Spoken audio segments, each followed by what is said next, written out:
కొన్ని TV channels ఉంటాయి, వాళ్ళు బెదిరిస్తూ ఉంటారు. ఇప్పుడు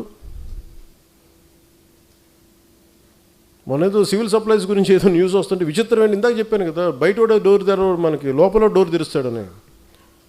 ఒక జనసేన నాయకుడు ఇంకో జనసేన నాయకుడు ఆ టీవీకి లీడ్ ఇచ్చాడు. నాకు అది కూడా తెలుస్తూ ఉంటుంది.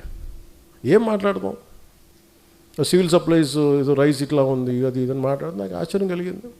ఎప్పుడైనా సరే ఎదుట శత్రువుతో యుద్ధం చేద్దామని మనం వెళ్తుంటే పక్కన వాళ్ళు పొడి చేస్తూ ఉంటే ఎక్కడ ముందుకు వెళ్తాం?